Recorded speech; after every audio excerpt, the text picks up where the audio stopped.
Hi and welcome back to my channel. In this video, I wanted to get into things that I, as a woman in my 20s who is saving myself for marriage, wish I had known as a teen. So I'm going to get straight into it and just hope that the Lord sends this to whoever it's for. 1. It is better to make a personal decision that you are going to wait for marriage young and stick to it rather than go back and forth on this decision in your youth. I've been saving myself for marriage my whole life, but I did not make that personal commitment as an adult until I was 21 when I got my purity ring. I'm 24 now. I was lukewarm about this, and so especially as a teenager, I would go back and forth on whether I was really going to wait for marriage or not. It was mainly because of social media influence and peer pressure, which I'll talk about more as I move further into this video. Photos and videos of Instagram and eventually TikTok of half-naked, highly sexualized women who promoted hookup culture and whose physical appearances I often compared myself to caused me to idolize the idea of sexual attention. It was so rampant to the point of being infectious on social media, which led to influence among my peers in real life. To be transparent, I graduated from a Christian private high school and still encountered this problem there, which led me to not value, for example, dressing modestly as much as I do now. Thinking something is a good idea and making a commitment to do it are two different things. And the main benefit of making a personal commitment to wait for marriage is that it sets a personal standard that protects your person by guarding not just your body but also your heart, that as a young woman trains you to set standards for yourself in other areas of your life that are in favor of your long-term good. 2. Hypergamy. My biggest regret is how absorbed I became as an adult virgin with hypergamy culture. Because what I liked about hypergamy is that it made virgin women look high value in society, and I was drawn to this culture like candy. It did not help me properly vet a man of integrity, in other words, the type of man I actually wanted, which was a faithful provider husband. I noticed that not all but some women who promoted hypergamy even promoted women being side pieces to married men as long as the married men paid their bills. These women did not care about the character of the men they dated and or married as long as these men financially invested in them. Moreover, Proverbs 7 condemns adultery. Jesus didn't condemn the adulterous woman in John 8, but he certainly did condemn the sin of adultery. And to be blunt, you reap what you sow. If you sow not honoring the sanctity of marriage in your single dating season by not honoring biblical sexual purity, the hard truth is that you will reap that in your own marriage. 3. Mean girls. When you decide to save yourself for marriage, there is always going to be a woman who sees that as a threat. Whether a threat to her own sexual liberation if she doesn't hold that as a personal value, or a threat to her prospects in the dating sphere if she has not made the same decision or did not in the past and is trying to re-wait for marriage. If you are a teen girl who is a virgin and made a personal commitment to save herself for marriage, you do need peers who are doing the same thing, even if it's just one trustworthy friend. Proverbs 27:17 says, "Iron sharpens iron," and girls who are also saving themselves for marriage are the ones who encourage you not to compromise your standard when it gets lonely on the journey. 4. Beauty. When I was a teen girl, my mother and her mom, my grandma from YT, and by the way, this dress was actually hers and she passed it down to me, constantly told me, "You're beautiful. Take care of your hair, dress nicely, put on light makeup, not so much that it makes you look like a clown, and don't let these boys touch you." However, when I was a teenager, some of the most beautiful teen girls that were my peers were also some of the most promiscuous girls among my peers, often becoming sexually active as young teens.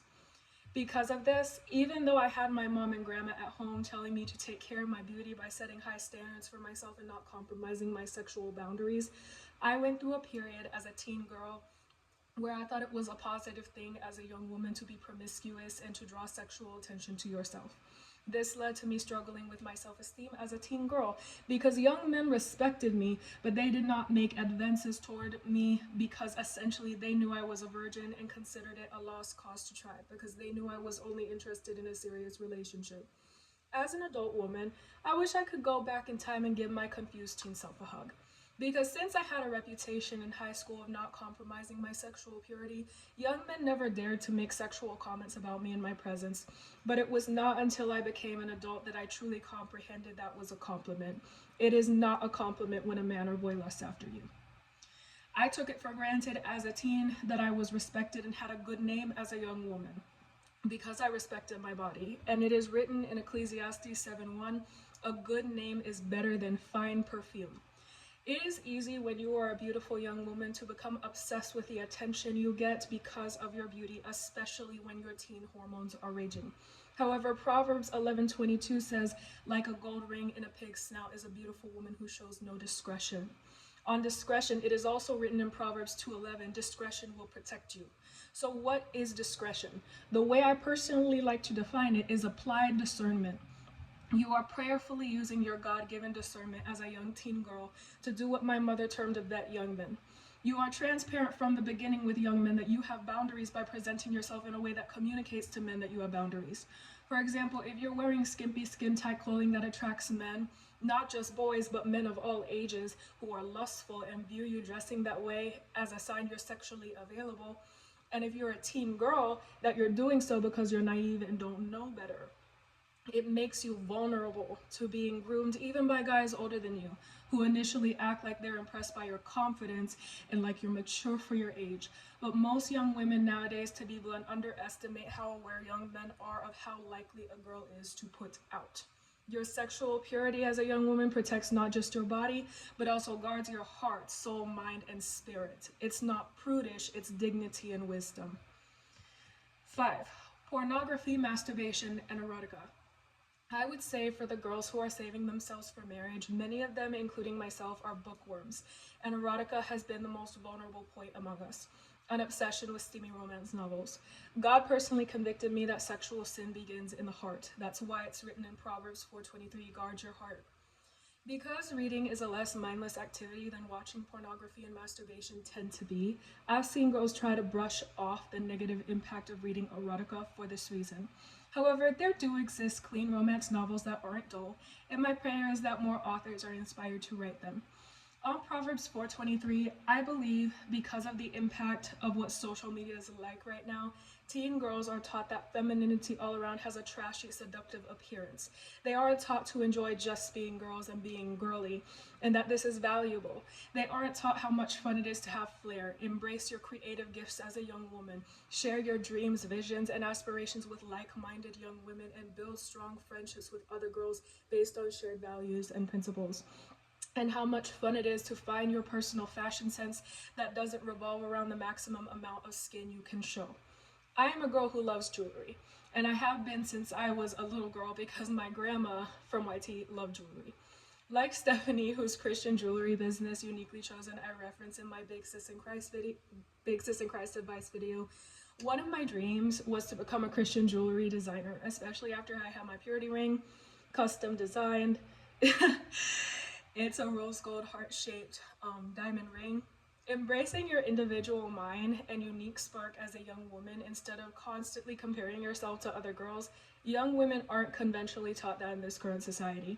They're taught to follow trends, become sexualized from a young age, and make their physical beauty into a mass-produced product to be sold rather than a precious gem to be guarded and only shared with the guy who invests what is fully worth into it through marriage. All in all, my encouragement to you is if you are a teen girl, to listen to the older women in your life, including your family members, who tell you you're too pretty to settle. And don't assume they're just saying that. Many have the lived experience to tell you that it is not worth compromising your values because of your desire. So this was not on the list, but I did want to share also that one of the biggest and most important points in terms of guarding your sexual purity and heart as a young woman is community. Not just having friends, but also having support in ministry for your sexual purity journey. And I want to give a special shout out to a ministry that has been a huge blessing to me, especially as of recently. And it's a ministry that has a YouTube channel called Captivated by Him, and they're a ministry with Redeemer's Grace Church, San Diego. Alisa, they're comprised of Alisa and Jenn, two young wives. And Alisa, my promise to God was to save my first kiss for marriage, and Alisa from Captivated by Him actually did this with her husband. And Alisa and Jenn have just been of so much support to me in the sweetest emails that I've received from them when I've reached out to them seeking to hold myself accountable in my own purity journey. And I am most definitely subscribed to their YouTube, and just encourage you all to check them out, link in description. I hope this reaches all the young ladies God intends for it to. God bless and take care.